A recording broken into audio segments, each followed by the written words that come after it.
आप सोचिए जरा, आपने बिल्कुल सही कहा कि वो कृषि मंत्री जो चीख चीख के कह रहा था वापस नहीं होगा, आज वो कह रहा है, देखा वापस कर दिया ना। उनकी महानता देखिए मोदी जी की, वापस।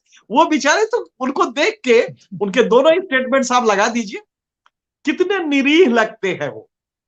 ये जो इनके मंत्री वगैरह हैं कितने निरीह, ये सिर्फ ऐसे ताली बजाते हैं, डफली बजाते हैं। अभी कल तक जो चीख चीख के कह रहा था, गुस्से में उसका चेहरा तना हुआ होता था, क्योंकि मोदी जी का तना हुआ है तो वो गुस्से में तन जाता है।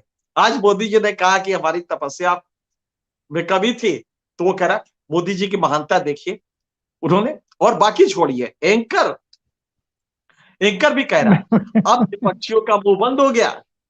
नहीं अजीब नहीं बात है। नहीं नहीं, एक मिनट एक विपक्षियों। मिनट एक मिनट एक हाँ मिनट। हाँ मैं सवेरे से टेलीविजन चैनल्स का जिनका आप जिक्र कर रहे हैं, बालक और बालिकाएं दोनों, जो मोदी नाम लगाते हैं नहीं लगाते हैं, कर्म से लगे हो जो मोदी हो जाते हैं, इन सारे लोगों ने एक इनके मन में इनका एक नया गुस्सा सामने आ रहा है, जो पत्रकार बन के इस समय किसानों के बीच में है।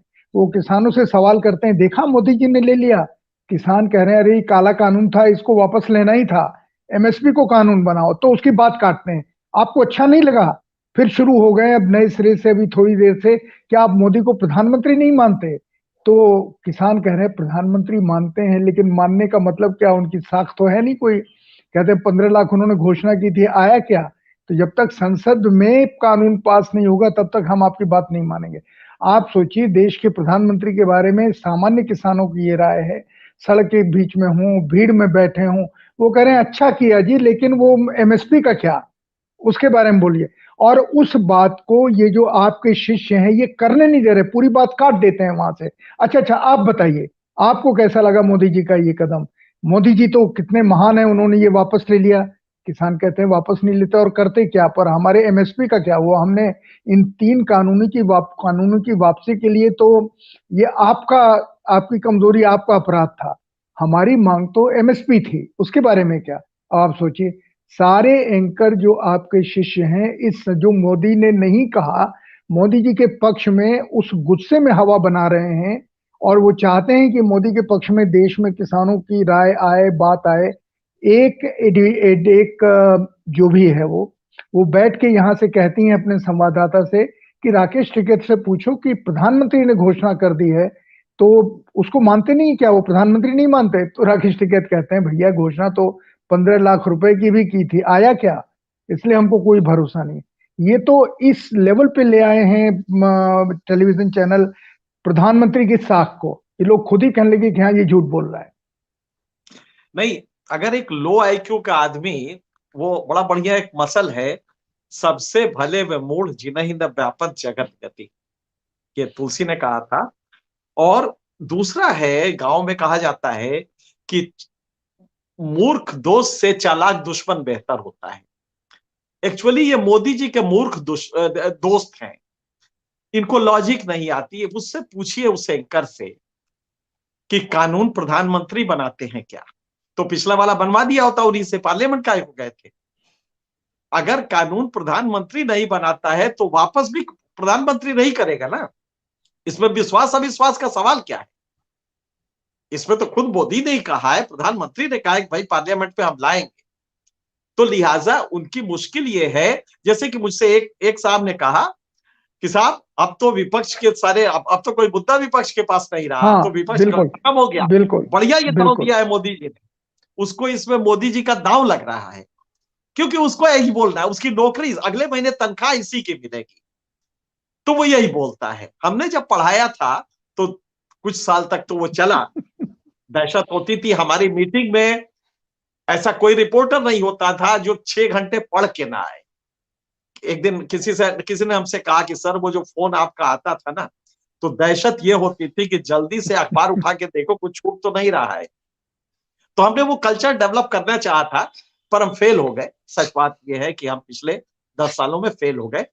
अब इस एंकर को तो नहीं मालूम, तो उस सज्जन ने कहा कि विपक्ष का तो मुद्दा ही खत्म, हवा ही खत्म कर दी।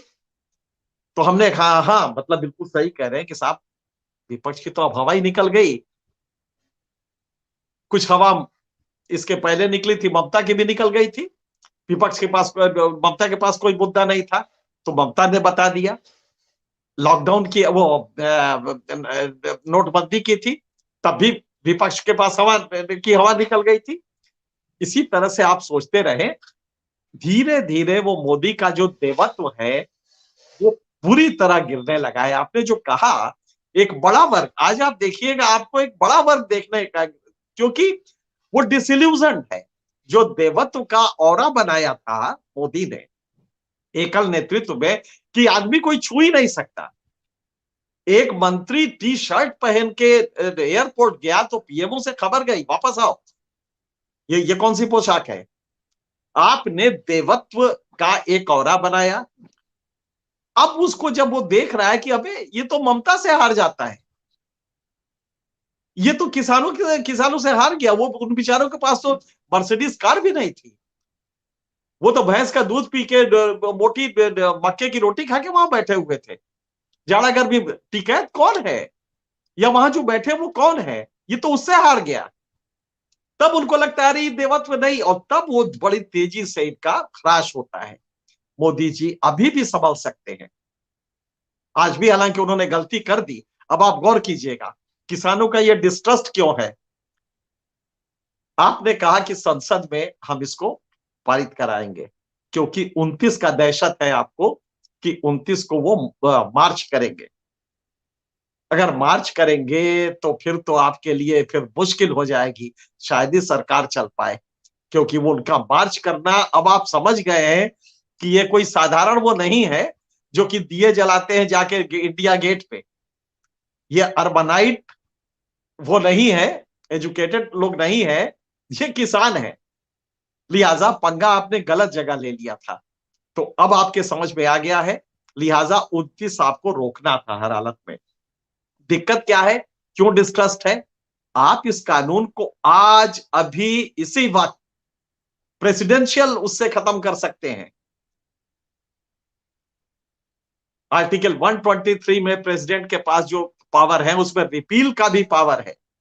उसमें सिर्फ कानून बनाने का नहीं है, ऑर्डिनेंस में ऑर्डिनेंस रिपील, कानून रिपील का भी पावर है, जिसको कि सुप्रीम कोर्ट ने 1952 से आज तक बहाल रखा है। तो आप रिपील तो प्रेसिडेंट, अभी 3 दिन पहले आपने सीबीआई के डायरेक्टर के लिए किया कि नहीं, ईडी के डायरेक्टर के लिए किया कि नहीं, बिल्कुल। उसी तरह एक ऑर्डिनेंस लाके कर दीजिए।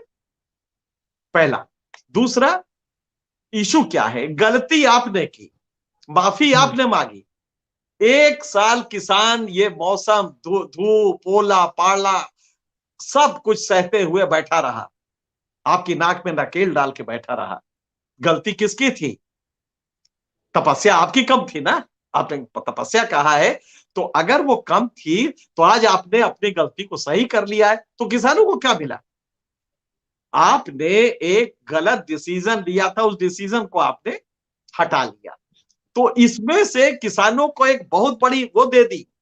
आज एक एंकर कह रहा था, अभी हम आपके पास आए प्रोग्राम में आने के पहले, तो बड़ा अफसोस हुआ, एंकर कह रहा था किसानों को बड़ी सौगात। अरे काहे की सौगात मिल गई भाई। आप कानून लाते हैं, गलत कानून, 1 साल रह के आपके नाक में नकेल डाल के वो वापस दिलवाता है, तो सौगात हो गई। गलती आप करें, सौगात उसको मिल जाएगी। तो सौगात कुछ नहीं है। इसीलिए किसान कह रहा है कि भैया 1 साल बैठे हैं तो हमें क्या मिला, और हमारा मांग एमएसपी का उस समय से है, आज से नहीं है। लिहाजा आप सीधा सीधा एमएसपी को कानूनी दर्जा दें। अब उसमें प्रॉब्लम कहां आएगी, इसके पहले कि आप ये सवाल करें, चूंकि संलग्न क्वेश्चन है तो हम इसका जवाब भी दे दें। जी। एमएसपी, देखिए भारत में अति उत्पादन की समस्या हो गई है। भारत में ये किसान अपनी जरूरत से करीब 35% ज्यादा उत्पादन कर रहा है, खास करके गेहूं चावल का, दाल का नहीं। दाल आज भी हमारे पास 24 मिलियन टन चाहिए और हमारे पास नहीं आ पा रहा है। हमारी रिक्वायरमेंट करीब 20-22 मिलियन टन की है, तो नहीं आ पा रहा है हमारे पास दाल। हम दलहन नहीं थे, हमारी मुश्किल से 23, हालांकि अब तो 23 होने लगा है, लेकिन दाल की 2 मिलियन 3 मिलियन की कमी रहती ही है। दलहन है, तिलहन है, हमें इंपोर्ट करना पड़ रहा है सिंगापुर से। तो हमें बैलेंस नहीं है। किसानों को यह समझाना था कि आप क्रॉप, जैसे diversification of crop, crop diversification के लिए आपने जो कमेटी बैठाई है, बैठाने जा रहे हैं, वो क्रॉप डाइवर्सिफिकेशन भी देखेगी और बहुत जरूरी है। हमारे किसान, ये बात सच है, और अब मैं किसानों को थोड़ा सा चाहूंगा कि वो इसको समझे। एक ही सुर में अचानक लहसुन का भाव 35 रुपए हो गया, तो पूरे राजस्थान में लहसुन बो दिया गया, भाव एकदम जमीन पे आ गया। तो भाई तुम इसको तो समझो कि क्रॉप डाइवर्सिफिकेशन और उसके अलावा क्रॉप पैटर्न चेंज करना, ये कई चीजें होती हैं जो आपको करनी पड़ेगी।